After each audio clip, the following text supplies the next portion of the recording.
o ponto da matéria.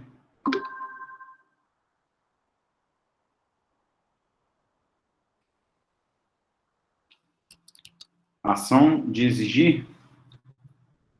Terminei a ação de exigir.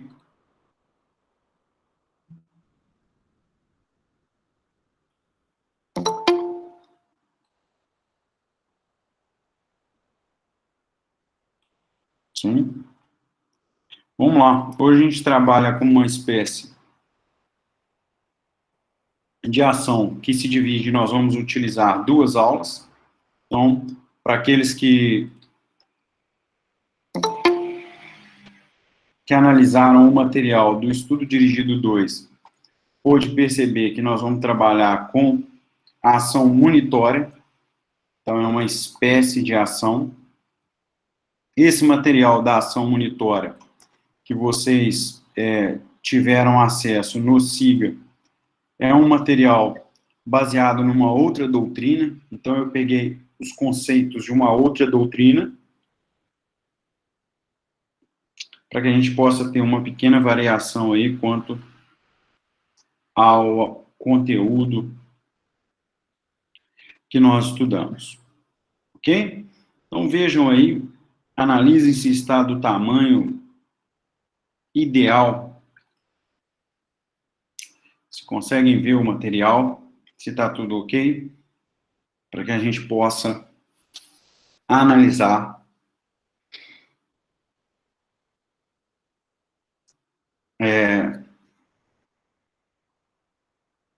a matéria relacionada à ação monitória. Deixa eu só pegar meu CPC aqui.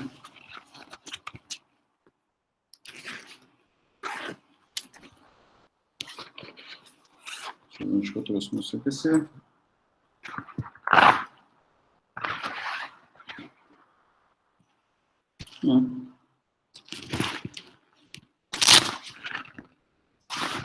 Não sei onde que eu coloquei. Bom, pessoal, o que significa uma ação monitória? Qual é o objeto dessa ação e como que ela se insere no nosso ordenamento jurídico? É importante considerar que a ação monitória já pertence ao nosso sistema processual civil há bastante tempo. E o que significa? Eu sempre começo a explicação falando das coisas, dos significados. O que significa monitória? A origem da monitória. O que seria uma monitória? A monitória vem de admoestação, vem de exigir um pagamento de quantia ou entrega de coisa. Bom, mas qual a peculiaridade que nós temos na ação monitória que a diferencia, por exemplo, de uma ação de conhecimento?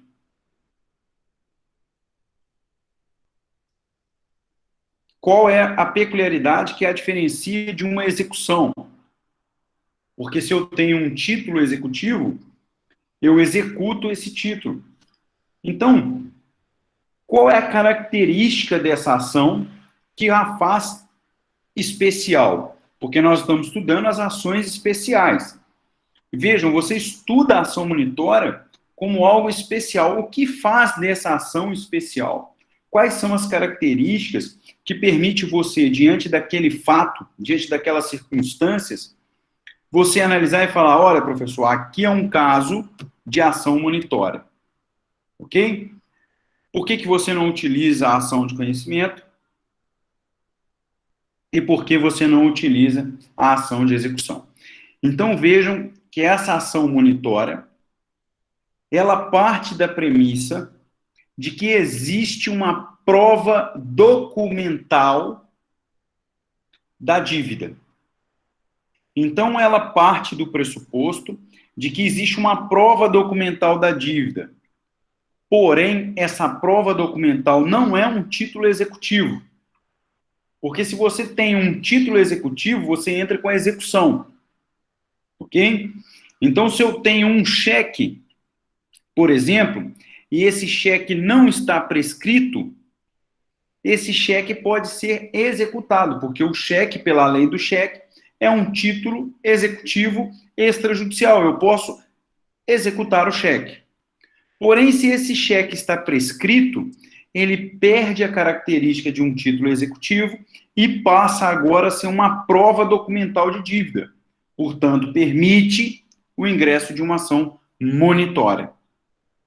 Ok? Dessa parte introdutória, fica bem claro quando no segundo ponto do conceito do Eupídio Donizete, que é a doutrina que eu coloquei para vocês, ele diz o seguinte: o procedimento monitório pode ser dividido em duas espécies, puro e documental.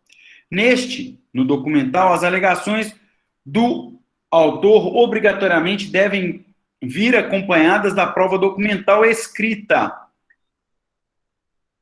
E aí, quanto ao procedimento que nós vamos estudar, que é o procedimento puro, esse deve vir através de verossemelhança.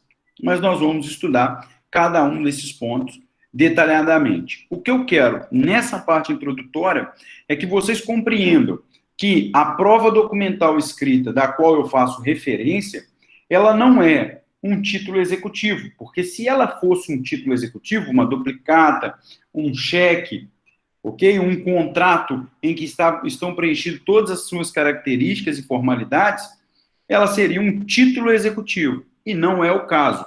A monitória é aquela que se sustenta numa prova documental escrita, ok? Ficou claro essa parte introdutória, pessoal? Com base nessas referências, eu coloco para vocês 3 pontos relevantíssimos para essa parte introdutória. Eu coloco, letra A,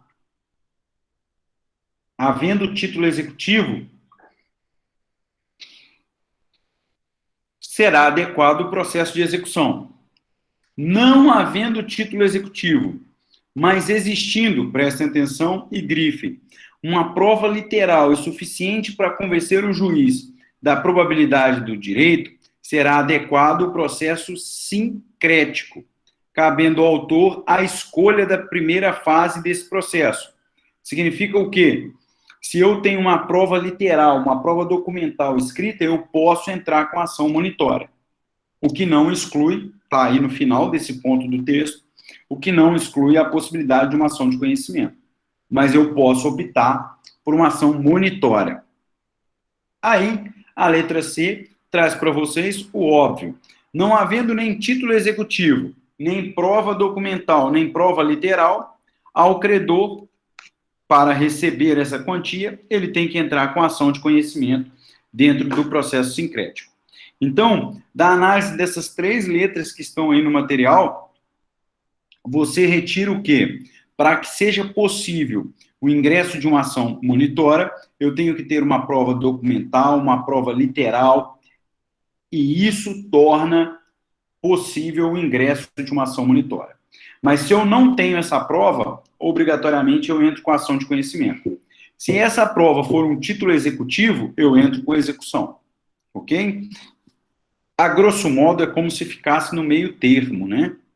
Entre não tem a força de um título executivo, mas tem uma força de um documento literal. Ok?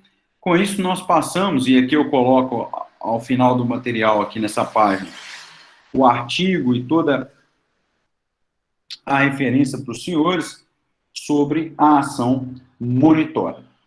Ok? Localizaram aí os artigos da ação monitória?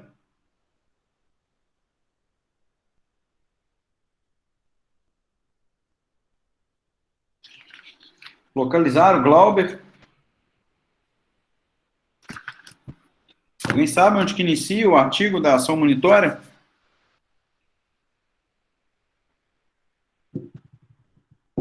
R$700, né? Está aqui na nota de rodapé, ó, número 2. E aí, do caput dos 700, a gente tem a seguinte afirmação. A ação monitória pode ser proposta por aquele que afirmar, com base em prova escrita, mas sem eficácia de título executivo, ter direito de exigir do devedor capaz. E aí você encontra lá os incisos que trazem as hipóteses, ok? Então, vejam que o que eu trouxe para os senhores é a referência do título executivo, cabimento de execução. Prova escrita literal que não tem força de título executivo é cabível a ação monitória. Ok? Então, feitas essas observações, nós passamos à natureza jurídica. Vejam aqui que eu também traço para os senhores a natureza jurídica. E quando eu falo da natureza jurídica, eu especifico alguns pontos do procedimento que são peculiares. Vejam aí no material. E aí eu peço aos senhores que grifem. Vejam o artigo 701. Então, fique de posse do seu CPC para você fazer as anotações no artigo 701. Sendo evidente o direito do autor, o juiz deferirá a expedição de mandado de pagamento, de entrega de coisa ou de execução de obrigação de fazer e não fazer, concedendo ao réu prazo de 15 dias para o cumprimento e o pagamento de honorários advocatícios, no percentual de 5% do valor atribuído à causa. Bom, aqui você tem uma visão de que eu tenho uma prova documental literal e o juiz se depara diante de um outro argumento, a evidência do direito do autor.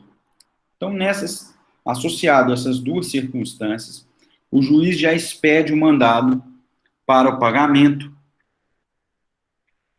e conforme os critérios estabelecidos pelo artigo 701. Aí agora você vai pegar essa informação do caput 701 e vai ler o material. Olha o que diz o material. Natureza jurídica. Não há oportunidade de defesa do demandado, que será obrigado a ingressar com uma outra ação, que se chama embargos ao mandado monitório, para se defender. Portanto, o contraditório é eventual e diferido, ele fica para posteriormente. E o procedimento é composto de duas fases. A primeira, a cognição, e a segunda, a satisfação. Professor, onde eu encontro isso no CPC que traz essa referência da defesa do requerido na ação monitória? Lá no 702, o que ele diz?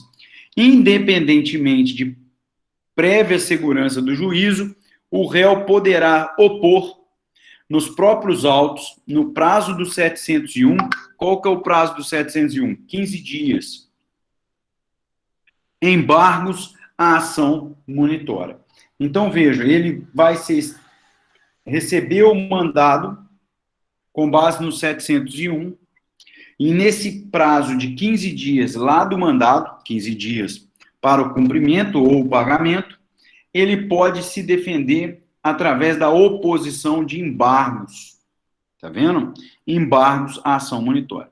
Então, a defesa, a peça defensiva, é os embargos à ação monitória, principalmente ao mandado da ação monitória, ok? Então, vejam que, por isso, nós temos essas três características aqui dentro da natureza jurídica.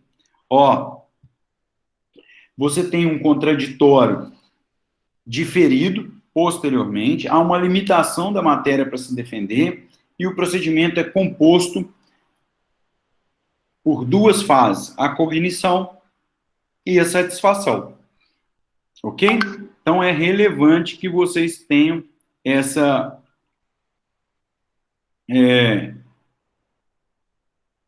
essa referência e essa anotação aí para os senhores. Tranquilo? Até agora, todo mundo acompanhando aí, alguma dificuldade na compreensão desse procedimento, no aspecto conceitual?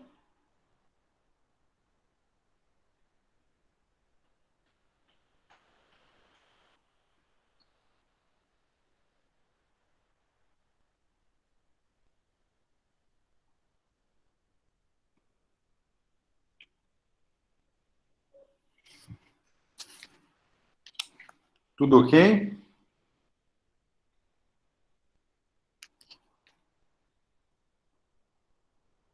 Então, vamos adentrar no próprio procedimento.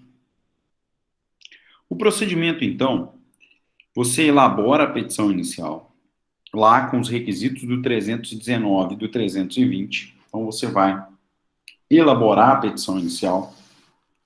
Ok? Deixa eu só ajeitar minha câmera. Você vai, então, elaborar a petição inicial. Ok? Na petição inicial, você deve explicitar alguns pontos relevantes. E esses pontos você deve explicitar dentro da causa de pedir, além das questões atribuídas ao valor da causa e ao pedido. Então, vamos lá. Então, na petição inicial, além do autor preencher os requisitos do 319 e do 320, ok? Ele deve apresentar memória de cálculo do valor a que ele considera ter direito a receber. Então, isso é um requisito da petição inicial. O valor atual da coisa significa, então, que ele está cobrando uma quantia, ele apresenta a planilha atualizada, já liquidada, juros, correção monetária, que são o capital, o principal e os acessórios. Bom, se você tem uma entrega de coisa, e por isso que você entra com a monitora, você deve, então, colocar o valor atual da coisa e deve também colocar o conteúdo patrimonial em discussão. Resumindo toda essa informação desse ponto, você deve sempre atribuir valor econômico certo, determinado e liquidado ao seu pedido, no caso da monitora. Ela sempre tem que estar acompanhada de uma planilha, ou ela sempre tem que estar acompanhada da descrição minuciosa do valor da coisa, se esse for o objeto da ação. Tá? E aí, o parágrafo 3º está aí, a atribuição do valor da causa, não tem muito o que explanar sobre isso.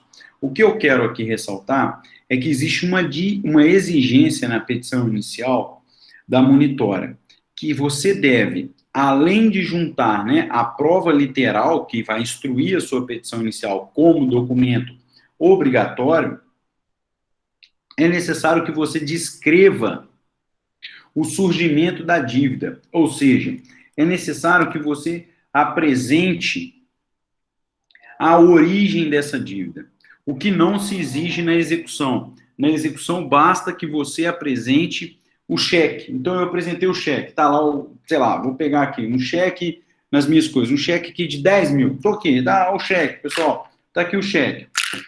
Eu não preciso falar a origem dessa dívida. A cártula, pelo princípio da cartularidade, eu tenho a cártula, tá? Ela circula, eu não sei se vocês já estudaram isso com o Buda, ela circula. E aí, quem detém a cártula, detém o crédito.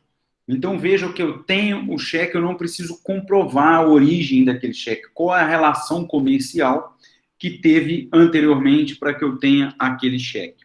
Já na ação monitória, você deve, obrigatoriamente, na sua petição inicial, descrever para o juízo os fatos referentes ao surgimento da dívida e qual o fundamento jurídico.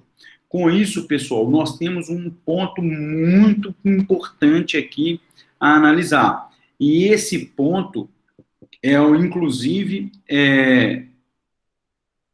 ponto, inclusive, do nosso exercício dessa semana, que significa para nós o seguinte: eu tenho, então, uma ação monitória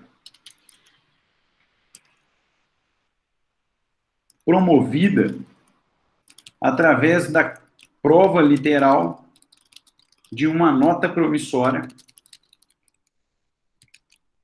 prescrita, ok? Oriunda de uma dívida de empréstimo, pessoa física para pessoa física. Todo mundo compreendeu a minha pergunta? Todo mundo entendeu aí, é o meu caso?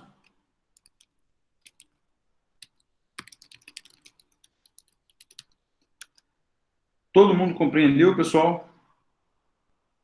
Então, eu tenho uma ação monitória. Eu tenho uma ação monitória promovida através de uma prova literal, que é uma nota promissória prescrita. Essa nota promissória, a origem dela é um empréstimo de pessoa física para pessoa física com aplicação de juros, o famoso agiotagem. Eu pergunto aos senhores, é possível ingressar com uma ação monitória para receber esse crédito? E você está lá com o seu escritório de advocacia e o juiz, então, perdão, o seu cliente, então, pede que você entre com essa ação. É possível ingressar com essa ação? Coloco aí escrito a pergunta para vocês. Eu não entendi a resposta. Ah, tá, eu já estou repetindo, né? Então, eu tenho uma ação monitória em que você, como advogado, ingressou para o seu cliente para receber o valor de uma nota promissória prescrita. E essa nota promissória, ela tinha como origem o empréstimo do seu cliente para o outro com cobrança de juros. Aí eu pergunto, é possível, então, cobrar essa ação no judiciário através de uma ação monitória? Então, vocês vão colocar para mim, ok? Não esqueça que o assunto do e-mail de vocês é o sétimo período B, e eu vou acompanhando aqui o desenrolar das respostas. Isso, no e-mail,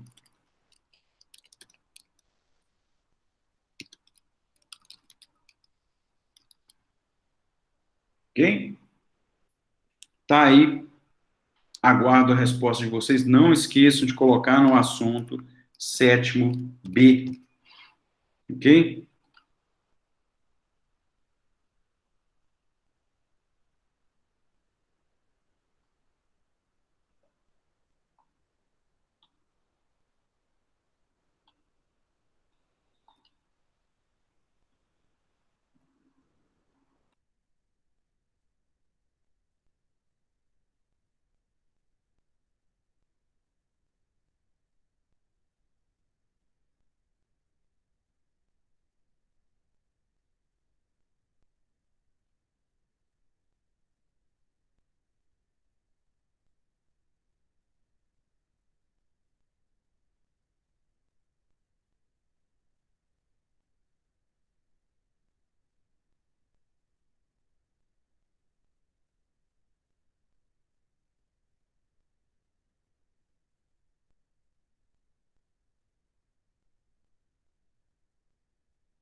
Podemos, pessoal, continuar?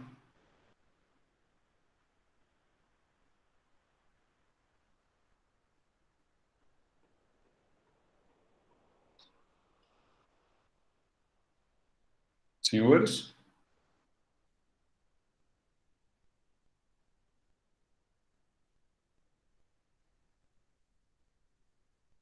Tudo bem.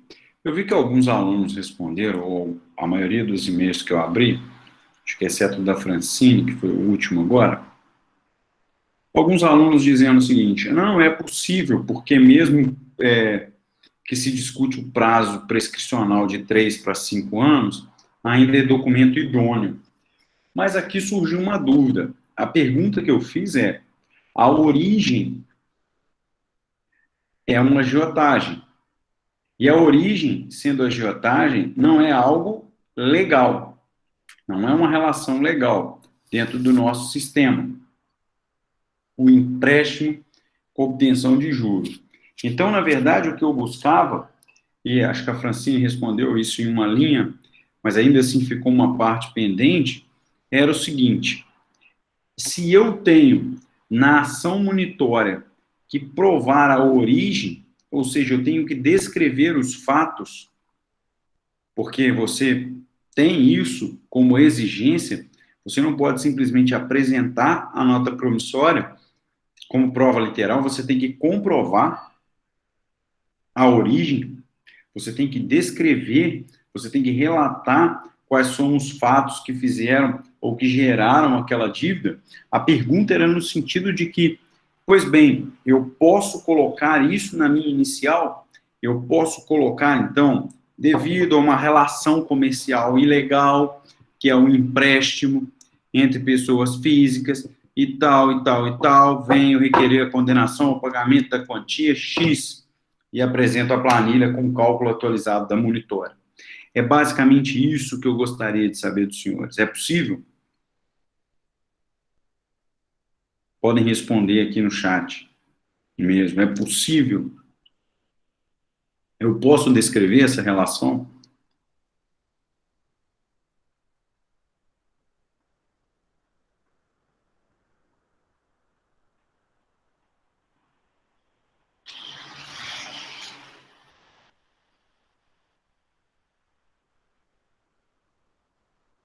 Você tem que tomar muito cuidado, né, vocês, de uma forma geral, que existem juízes, inclusive, que quando você relata a relação comercial, ele pede, por exemplo, a nota fiscal daquela relação, ok?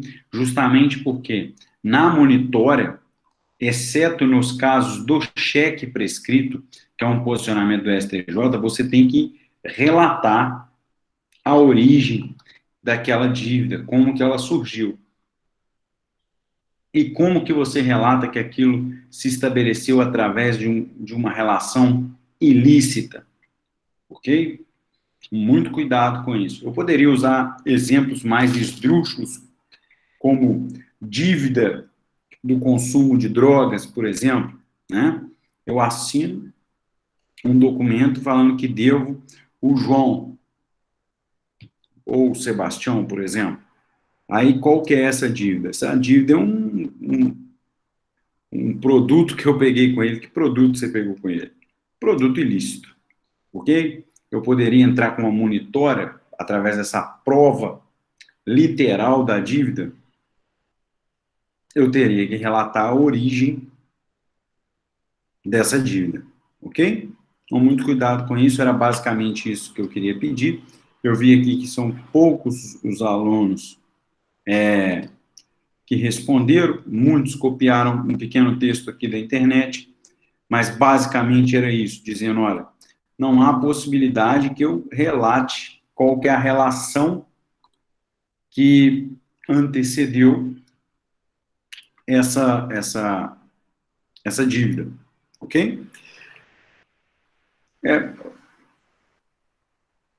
eu vou discordar, sem querer abrir para debate, eu vou discordar, porque, na verdade, é, era só mesmo, estava transcrito aqui no material, era só mesmo dizer,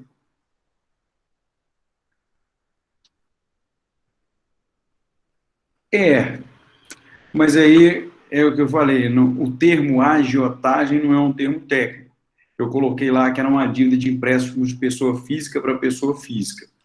E, volto a dizer, a questão do tempo é um tempo estabelecido para 6 turmas. É basicamente a dinâmica mesmo do exercício. Tanto é que eu dependo muito da participação e não atribuir nota porque você acertou ou redigiu melhor. Eu só não atribuo nota se você copiou do Google texto, por exemplo. Eu pego um texto, jogo no Google e vejo um site. Mas se você escreveu lá com as suas palavras,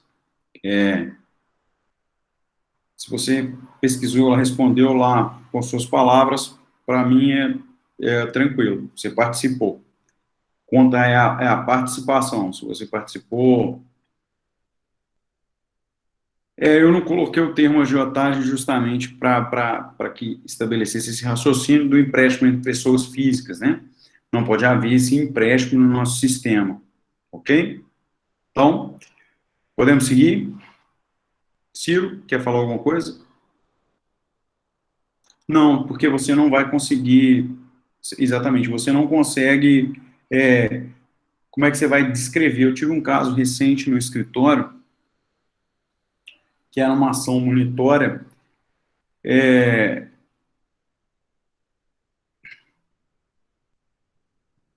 porque eu vou responder o Ciro e já te respondo, Laura. Um caso recente que o juiz pediu, a juíza pediu como poder instrutório que comprovasse qual o produto através da emissão de nota fiscal. Então, Ciro, aí é um outro problema, né? Que ele vai alegar que esse empréstimo, porque na verdade o empréstimo aí, ele tem essa natureza, né? Senão seria algo altruístico, né? Isso, de camaradagem, tá ok? Esse empréstimo com usura, né? Com recebimento de vantagem, não tem como. No meu caso, não era um empréstimo propriamente dito, era um subfaturamento de um produto e o juiz pediu a nota fiscal. Porque quando eu relatei que era uma relação mercantil relacionado a esse produto, o juiz falou, mas beleza, então junta a nota fiscal do produto.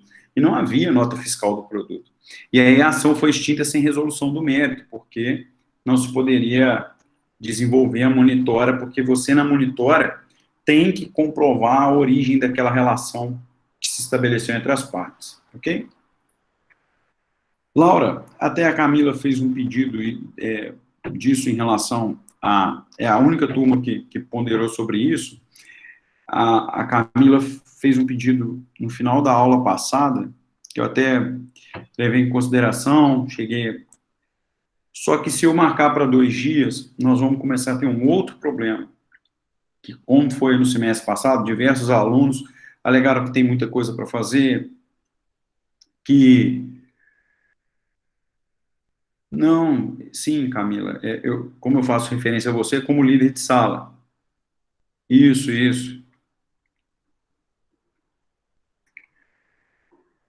E aí, deixa eu ver quem perguntou, porque essa resposta. Ah, Laura. E aí, se for em 2 dias, a pessoa reclama porque a complexidade da pergunta aumenta, e aí a pessoa fala que não tem tempo, porque acumula com as outras matérias. Então, na verdade, eu só fiz uma ponderação no seguinte sentido: são respostas que eu já havia dito, também perde o raciocínio. Pessoal, eu estou vendo que o pessoal está se mobilizando, escrevendo, eu concordo com fulano, ciclano. Não, a Camila posicionou em nome da sala, ela não falou em nome da Camila. Então, eu já sei que a sala inteira, e é assim que eu estou respondendo, a sala inteira pensa dessa forma, e essas ponderações foi o que a Camila me trouxe, mais uma vez, de forma muito gentil e educada, essas ponderações. E eu estou explicando para vocês aquilo que eu já havia dito a ela, entendeu? Na verdade, eu não posso colocar no início da aula, porque senão o aluno responde durante a aula e não presta atenção na aula. Concordo, Laura. Aí é de cada um. entendeu? Na verdade, não é sob pressão, na verdade, é só mesmo uma interação.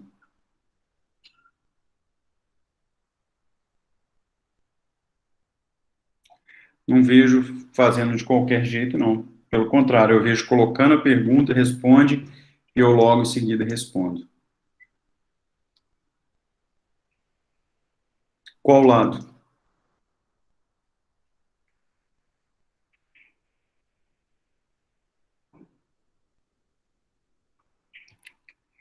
Eu não entendi qual lado, que eu só estou olhando um lado.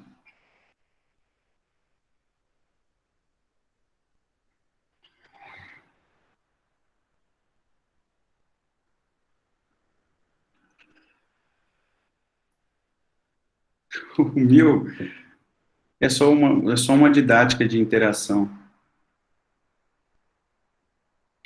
Posso retirar também e essa ser a única turma que não tem o exercício, sem problema. Não há problema nenhum. Fica cancelado o exercício para a próxima aula. Não tem problema. Se atender o lado de vocês, para mim está ótimo.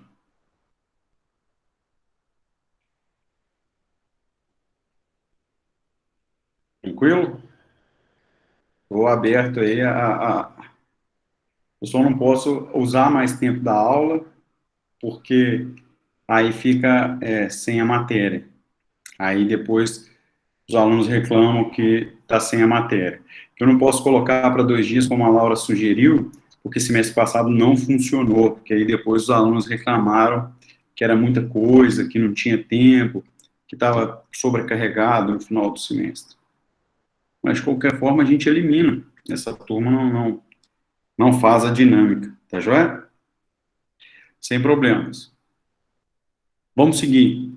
Bom, como eu havia dito, você deve, na petição inicial, nos fatos, vocês devem, então, pegar dos fatos e comprovar a origem. Isso é a causa de pedir. Então, vocês têm que analisar essa perspectiva sobre um dos requisitos do 319, que significa fatos e fundamentos jurídicos. Então, os fatos e os fundamentos jurídicos é a causa de pedir. Se a sua petição não tem causa de pedir, isso é um vício insanável. Então, muito cuidado, porque se você ingressar com uma petição inicial de monitora, sem relatar o fato que gerou a origem da dívida, que no meu caso aqui eu usei o exemplo da agiotagem, você então vai ter um pedido que não tem uma causa de pedir que o anteceda. Então, muito cuidado com isso, porque eu estou passando isso para vocês como um dos problemas mais comuns na elaboração de uma ação monitória, ok? E aqui eu quero fazer uma ressalva importante quanto à questão dos vícios sanáveis e dos vícios insanáveis. Então, vocês têm que colocar sobre a perspectiva dos vícios insanáveis essa questão. Por isso que eu disse que o processo vai ser extinto sem resolução do mérito, se você não comprovar a origem aí, ou você não relatar a origem da dívida. Lembrando aos senhores que eu coloquei aqui no material, na parte superior do material, essas páginas não estão enumeradas, ficaria mais fácil para mim, mas que o STJ tem um posicionamento específico em relação a cheques prescritos, ok? E entendendo alguns juízes afastam essa aplicação do STJ e exigem que a comprovação da relação, a narrativa fática da relação jurídica, mas o STJ entende que no caso do cheque não há essa necessidade de se comprovar a causa debente, a causa da dívida, ok? Tá aqui, ó, agora eu localizei. Ó, esse, entretanto, não é um entendimento do STJ, que defende ser dispensável a alegação fática que fundamenta o direito alegado pelo autor com base no contraditório diferido. Em cheque prescrito, por exemplo, para o tribunal não há necessidade da descrição, melhor dizendo, da causa debente, ok? Então, muita atenção quanto a isso. Eu posso dizer, por atuação aqui, os juízes da vara civil e do juizado, que foi um caso específico, eles têm um entendimento, mesmo a gente demonstrando súmula, jurisprudência, etc., etc., eles têm um entendimento que deva se comprovar ou se descrever a causa debente. O que, numa ação de execução, não se exige.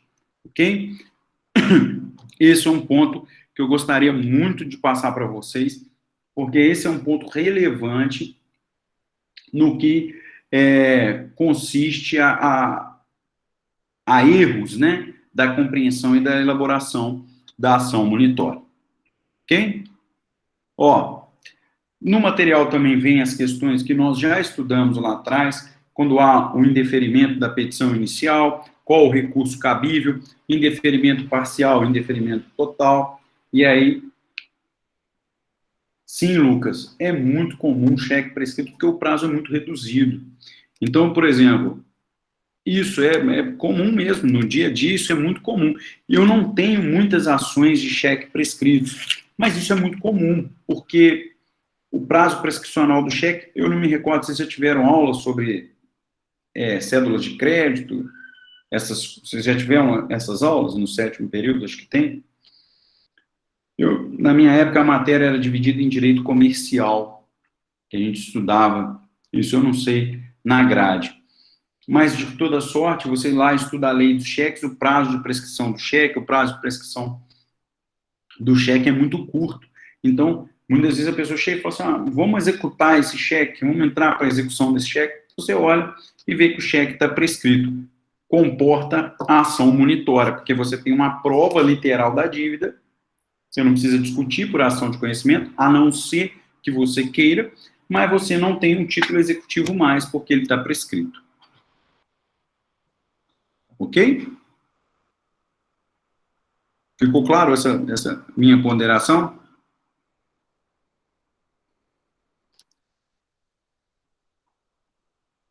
Sim, se não, são 6 meses o prazo. Agora, o termo inicial, eu não sei se é da emissão, da compensação, eu realmente não lembro. Eu acho que é da compensação, né? Porque aí ele volta com carimbo, enfim. E aí volta com a linha 12, me parece.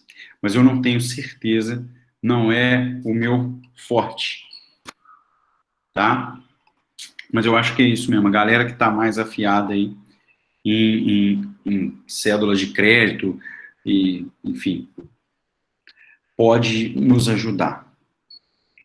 Bom, então, recapitulando, você tem o juiz faz a cognição, a verossemelhança, a similitude das alegações e expede o mandado. Esse mandado, então, o devedor, que agora é réu, ele apresenta a defesa através dos embargos. Qual que é o prazo? O prazo de 15 dias. Bom, qual é o fundamento dos embargos? Aí vocês analisam os parágrafos 1º, 2º, 3º, 4º e 5º da artigo 702. A matéria dos embargos, ela é ampla, porque os embargos podem fundar-se em matéria, qualquer matéria. Então, os embargos, como meio de defesa, ele comporta qualquer matéria. Ele comporta questionamento quanto à veracidade do documento, ele comporta questionamento quanto à causa debende, quanto à legitimidade. Qualquer matéria defensiva pode ser alegada através dos embargos. Bom, vejam, quando o autor faz a inicial da ação monitória, você estudou e prestou atenção na aula que documento indispensável a essa ação é a planilha atualizada. Então, ele tem que apresentar uma planilha atualizada, está lá no topo desse material, está lá. Ele tem que apresentar essa planilha atualizada. Pois bem, ele apresenta essa planilha atualizada, mas essa planilha está com valor muito superior ao devido. Pode ser matéria de embargos? Pode. E o parágrafo 2º diz para a gente o seguinte: quando o réu alegar que o autor pleiteia quantia superior à devida, olha um dos requisitos, cumprir-lhe-á declarar de imediato o valor que entende correto, apresentando demonstrativo discriminado e atualizado da dívida. O que o legislador está dizendo para a gente? O autor apresenta uma planilha, é obrigatória essa planilha. Ok? Então, é documento indispensável à propositura da ação à planilha. Se o réu alegar que essa planilha foi colocado valores superiores, ele tem que obrigatoriamente apresentar a planilha dele e dizer assim para o juiz, tá vendo aqui, ó, o valor correto é esse. Então, você entende de forma muito clara que nós estamos falando, ó, eu apresento a planilha, o réu vem e fala assim, ah, não é esse valor, o legislador então diz.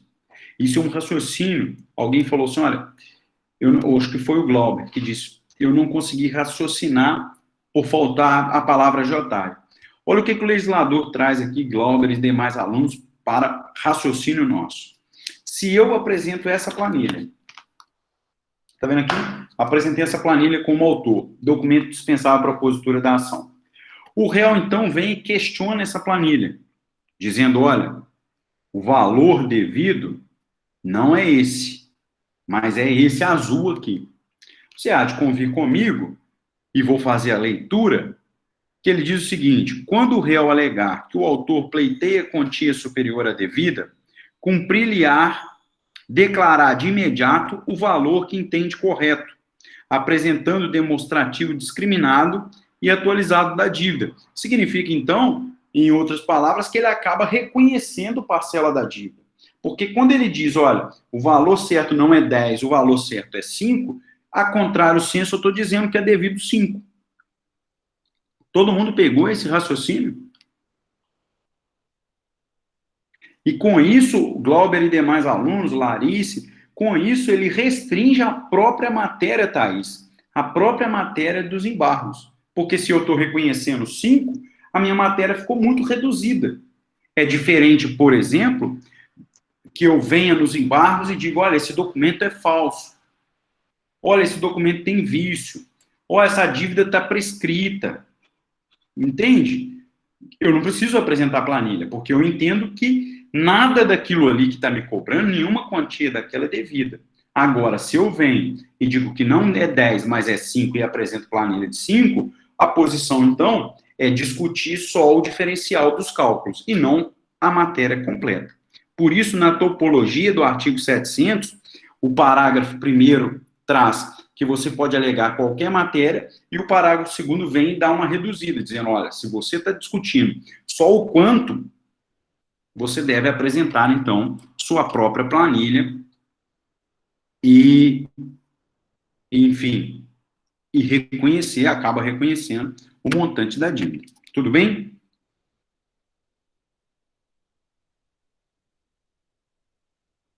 Tranquilo?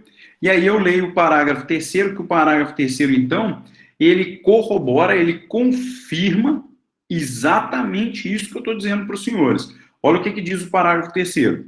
Não apontando o valor correto ou não apresentando demonstrativo, os embargos serão liminarmente rejeitados, se esse for o único fundamento. Então, se você está questionando só valor e não apresentou o valor correto, ele vai ser rejeitado, porque a situação do magistrado é cômoda no seguinte sentido.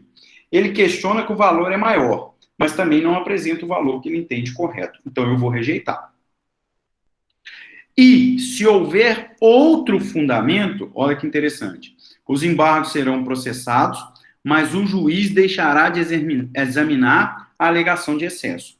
Então, se o seu embargo tem 2 pontos e você não cumpriu a exigência da planilha, o juiz não aprecia esse ponto e só aprecia o outro argumento. Ok? Tudo bem até aqui? Tudo tranquilo para a gente seguir?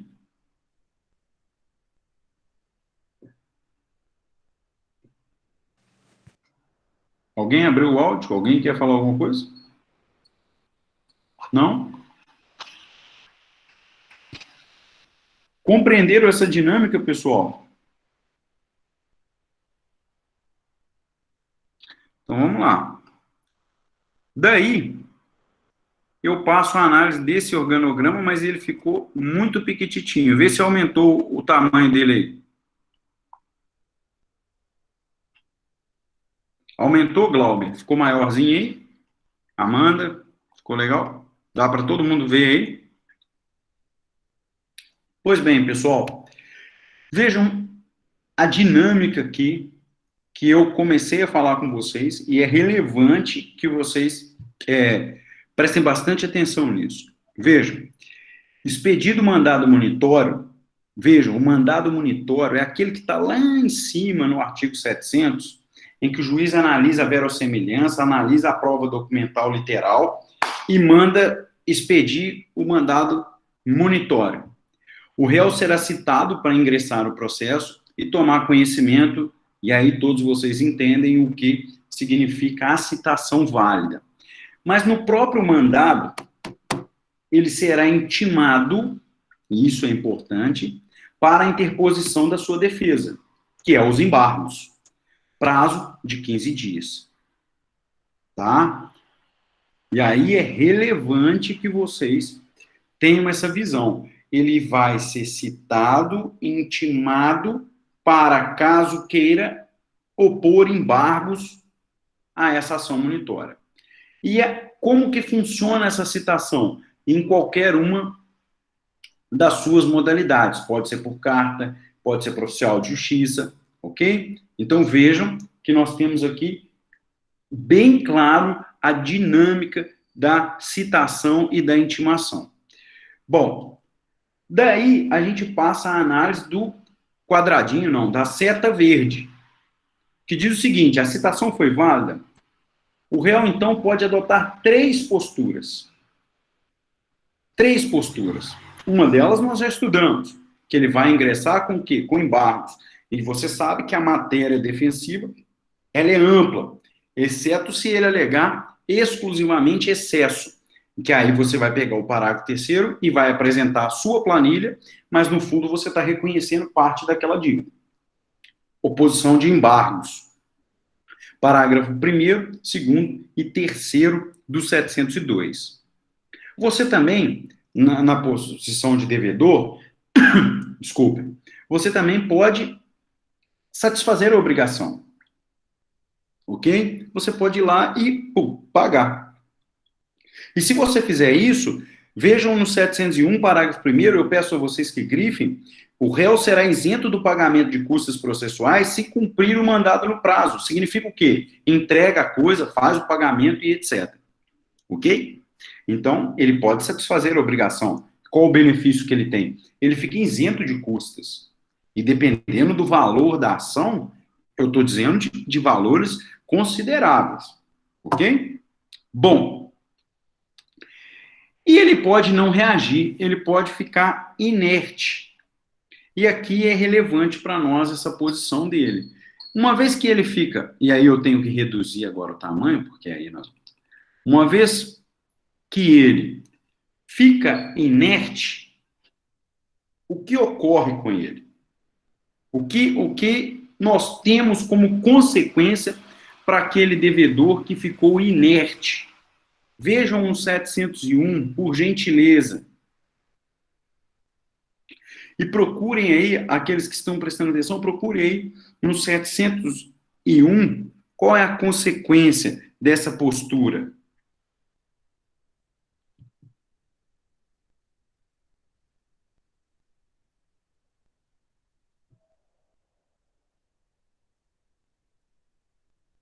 Qual é a consequência? Pesquisem no 701. Leiam o 701. Se não tiver acesso, o Glauber vai colocar para a gente o 701. Mas vamos interagir. Ele não... Deixa eu voltar aqui na minha setinha. A setinha verde, ele não... Coloque os parágrafos até o parágrafo 5º para mim, Glauber, por gentileza.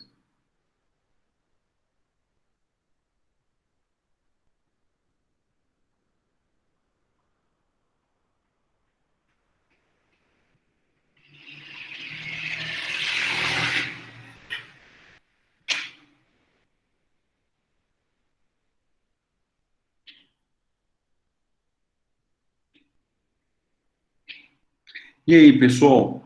qual é a consequência se ele não reagir, se ele mantivesse inerte, não apresentar embargos?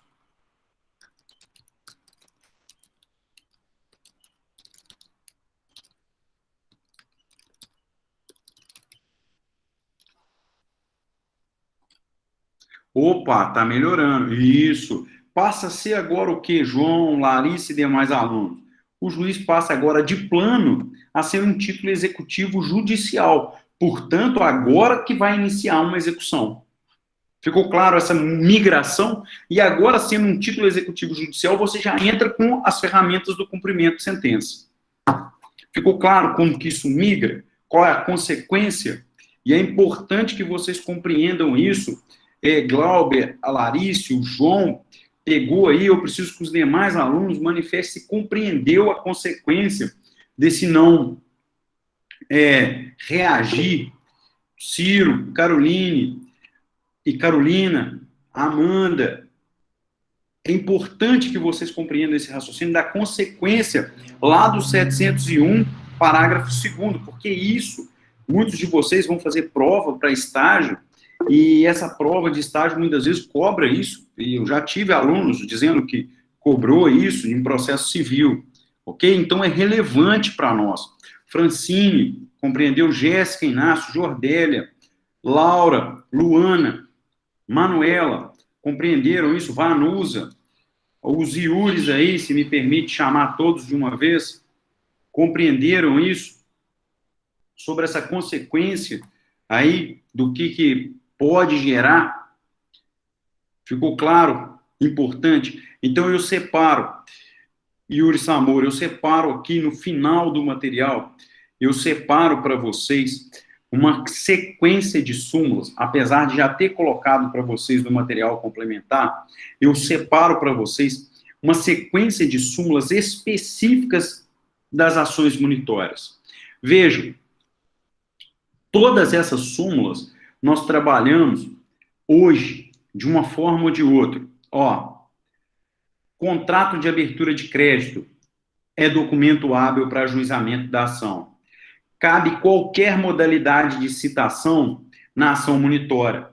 Cabe citação por edital 282. A reconvenção é cabível. É admissível a ação monitória em cheque prescrito. É cabível a ação monitória contra a fazenda pública. Cabe a ação monitória para haver saldo remanescente oriundo de venda extrajudicial de bem alienado fiduciariamente em garantia. Algo muito específico. Tá? Muitos de vocês responderam essa questão da súmula 503 lá no exercício. Colocaram lá a questão dos 3, 5 anos para o prazo prescricional. Está aqui a súmula 503, para quem colocou isso lá. Súmula 504, tá? O prazo da nota fiscal sem força executiva é quinquenal, e etc, e etc. Tá?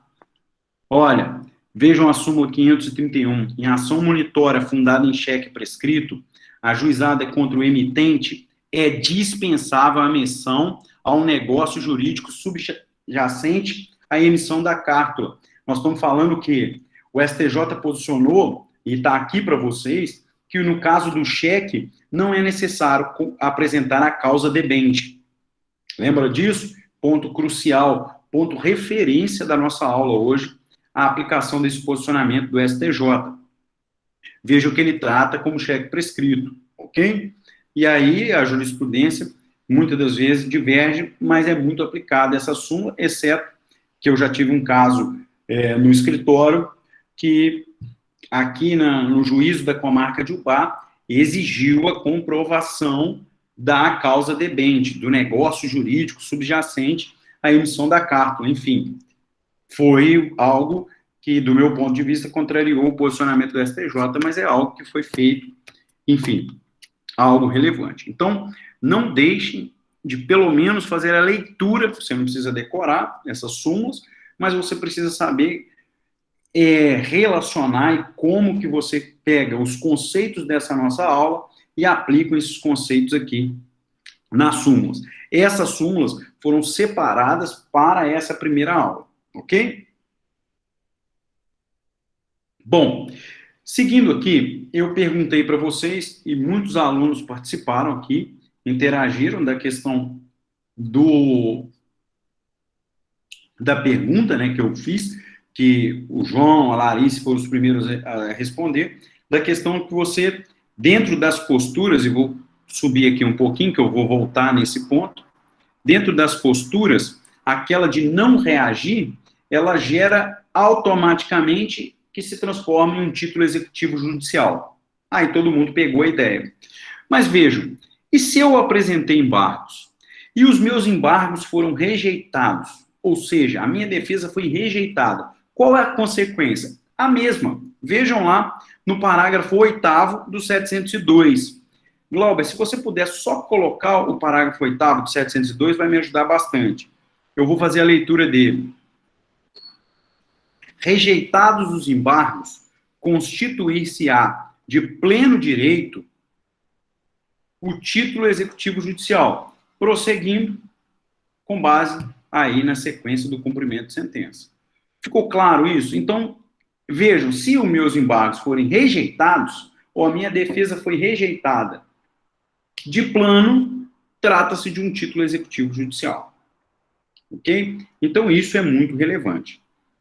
Outra coisa interessante é que quando eu digo para os senhores que a ação monitória e os embargos à ação monitória comporta qualquer tese defensiva, e aí eu volto a um aluno, agora me fugiu o nome, colocou isso sobre o cheque prescrito, e eu coloco agora que isso que eu vou falar agora é muito comum, significa que muitas das vezes se opõe embargos meramente protelatórios. Por quê? Se eu tenho um documento, pessoal, eu tenho um documento literal da dívida, ok? Eu tenho a causa debende totalmente delineada na inicial. Eu tenho como documento indispensável à propositura da ação a planilha correta dos valores devidos. Você concorda que a tese defensiva ela vai só se restringindo nos embargos? Então, é muito comum a oposição de embargos,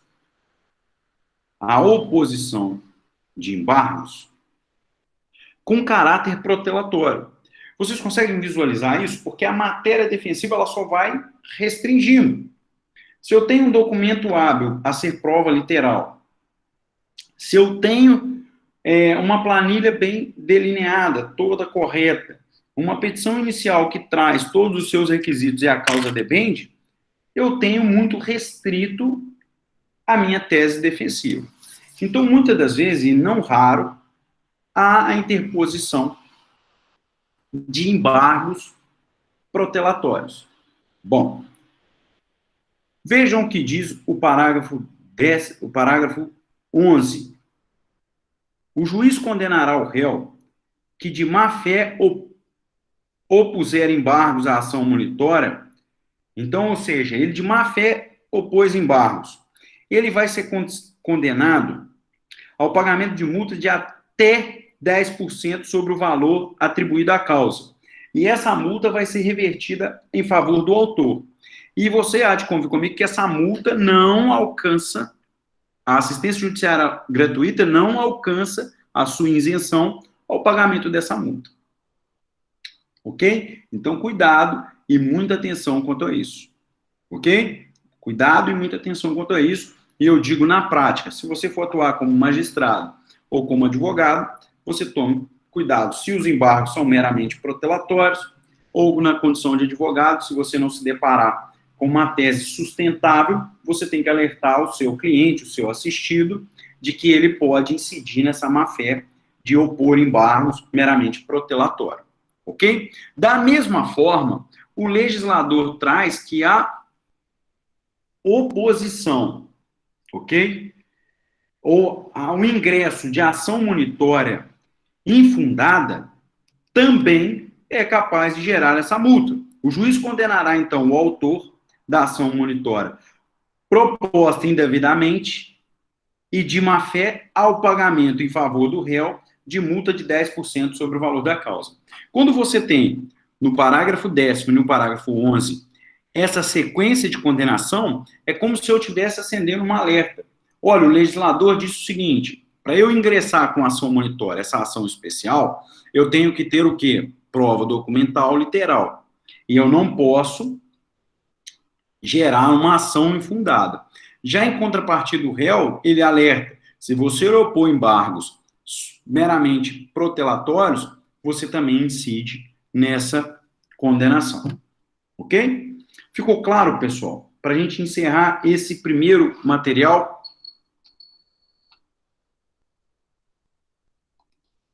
Tranquilo?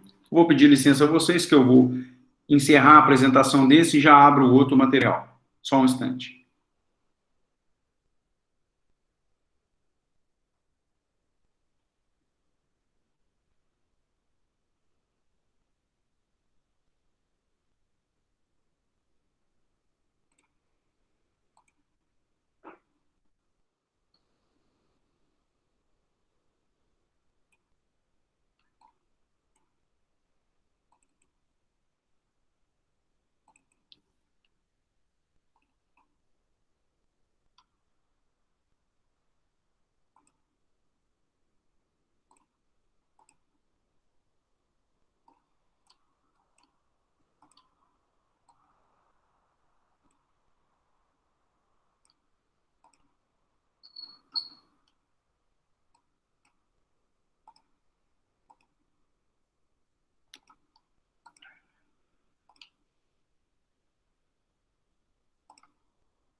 Estão conseguindo ver aí a próxima tela?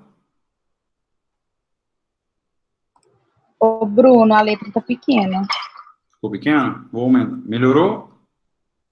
Sim. Ah, beleza.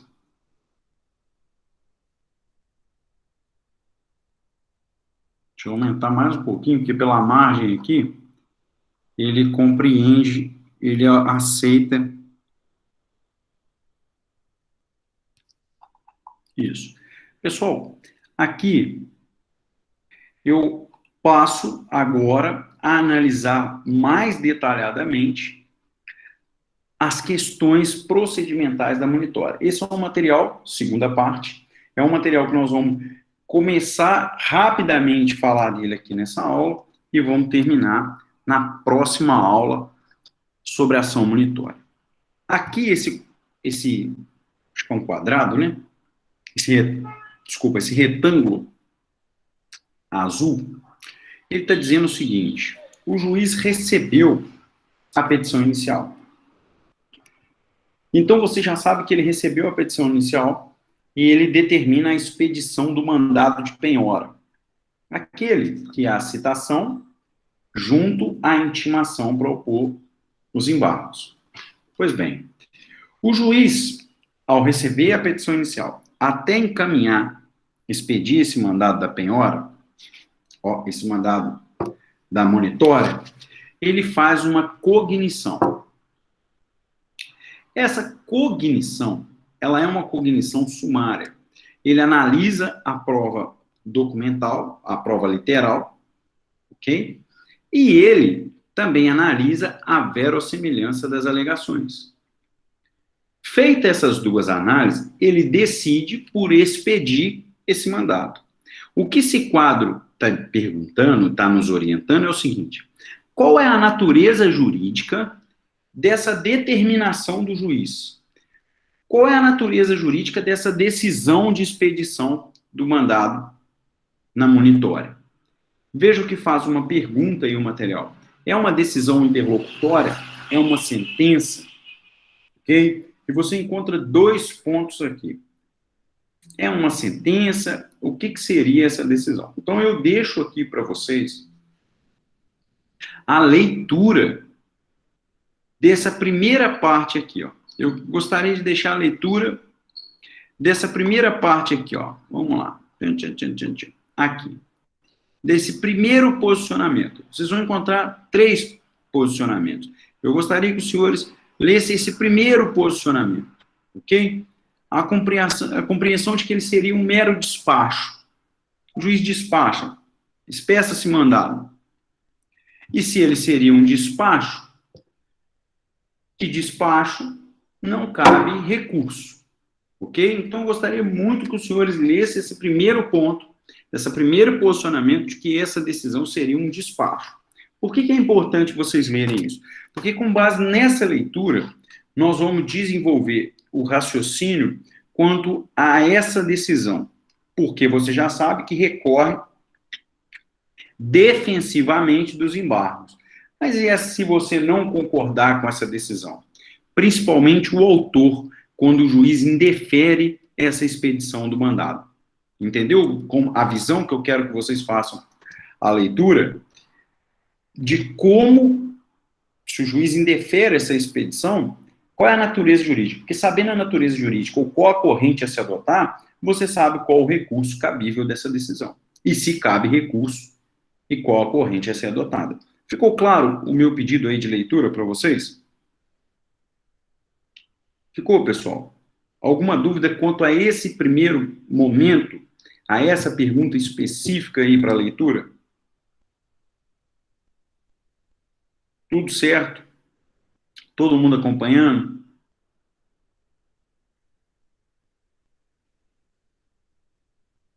Então fica aqui registrado esse meu pedido de leitura. Não deixem de ler, são poucos os artigos, é importante que vocês façam a leitura, tá? Aí da ação monitória, que ela vai do artigo 700 ao artigo 702, ok? Então façam essa leitura, é muito relevante, tá joia?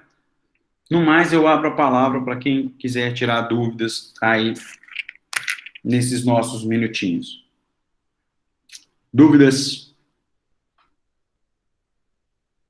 Pode levantar a mãozinha ou escrever aqui, porque eu estou com o chat aberto.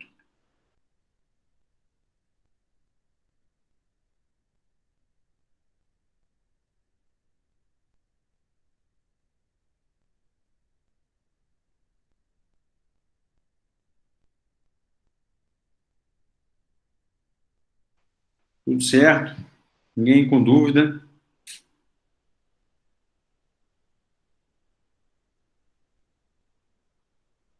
Tudo tranquilo? Então tá. Eu me despeço aqui de vocês, desejando boa noite, uma boa semana e até a nossa próxima aula. Não deixe de ler o material, ok? Aquele abraço, tchau para todos vocês. Até mais. Até mais, Ciro. O Vascão tá terrível. Gosta tá feio. Ó, pelo menos quando eu comecei a dar aula, eu tava perdendo. Mas eu não sei o resultado. Se ganhou, tá bom. Pelo menos eu posso vestir minha camisa. Milagre. Do Macaé. Trem tá feio. Mexe com isso não, Lucas. Mexe com isso não. Tem que sair de lá. Um abraço. Tchau para todo mundo. Aquele abraço.